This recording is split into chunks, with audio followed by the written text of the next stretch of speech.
Hola, muy buenas tardes. Mi nombre es Wilson Sierra. Soy estudiante de la carrera de Derecho Paralelo 3, cuarto semestre. Bueno, yo en el presente video les voy a hablar un poquito sobre una sentencia emitida por la Corte Constitucional del Ecuador, la misma que es una acción pública de inconstitucionalidad del artículo 1 y 2 de la Ley Orgánica de Defensa de los Derechos Laborales, como a su vez del artículo 7 de la mencionada norma. Los accionantes alegan que el artículo 1 y 2 de la Ley Orgánica de Defensa de los Derechos Laborales tienen inconstitucionalidad tanto de forma y fondo, y el artículo 7 en aspectos de forma en sí. Para aquello mencionaremos que el artículo 1 de la Ley Orgánica de Defensa de los Derechos Laborales nos menciona que todas las instituciones públicas del Ecuador que por ley tienen jurisdicción coactiva con el objeto de hacer efectivo el cobro de sus acreencias, podrán ejercer las acciones de cobro sobre todos los obligados, es decir, en este caso sobre los deudores principales y en contra de los obligados por ley. En este caso, en personas naturales podríamos hablar en contra de sus herederos siempre y cuando sean mayores de edad.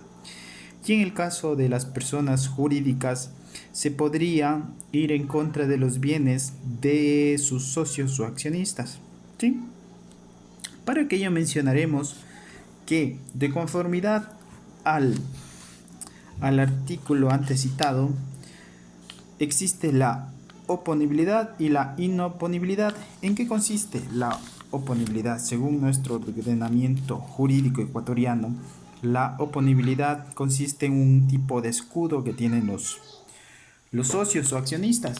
Sí, como les había manifestado, o más que todo, las instituciones jurídicas, al ser instituciones o personas muy diferentes a sus socios, al tener obligaciones y atributos, al tener su propio patrimonio, estas son responsables de sus acciones, las mismas que al hacer algún tipo de fraude o algún acto de mala fe, las instituciones jurídicas son las responsables de responder por estas acciones y no se irían en contra de sus socios. ¿Sí?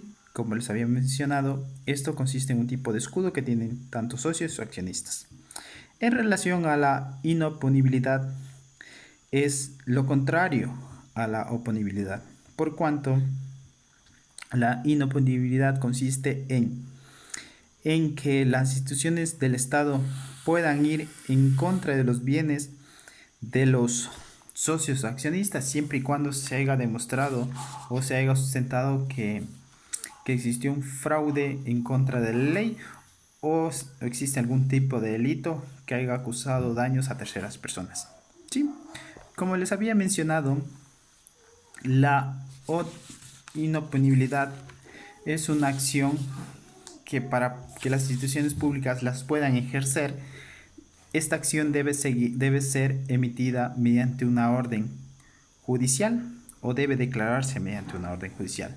La misma que debe ser seguida mediante un procedimiento ordinario. ¿Sí?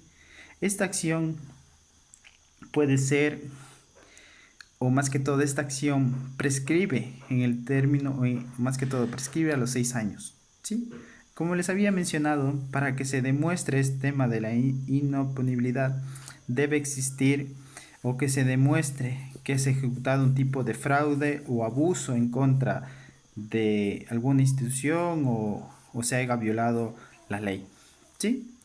Para aquello, mencionaremos que en base a los argumentos presentados por los accionantes, la Corte Constitucional del Ecuador, al no evidenciar que se haya existido algún vicio de inconstitucionalidad sobre el artículo 1 y 2, declara que no existe inconstitucionalidad de los mencionados artículos, ya que, como se menciona en la decisión de los jueces, o más que todo, ellos mencionan que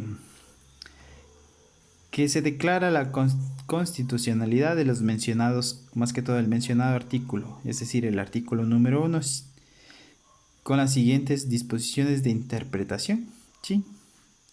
Como les digo, no podemos, más que todo, la Corte Constitucional es muy clara al exponer de que el artículo 1 y 2 no tienen vicios que, que sean inconstitucionales, ¿sí? Ya que, como les había dicho, las instituciones públicas tienen la potestad de, de irse en contra de los bienes de terceros, siempre y cuando se haga seguido el debido proceso, ¿sí? El debido proceso es que la inoponibilidad sea declarada mediante judicialmente para que las instituciones públicas del Estado puedan ejercer su acción de cobro, ¿sí? Sin otro aspecto que tratar, puedo decir de que es muy interesante el presente tema, ya que nos permite conocer de qué forma las instituciones del Estado que tienen jurisdicción coactiva pueden seguir su acción en contra de las instituciones jurídicas. ¿Sí? Así que un gusto, bye bye, buenas noches.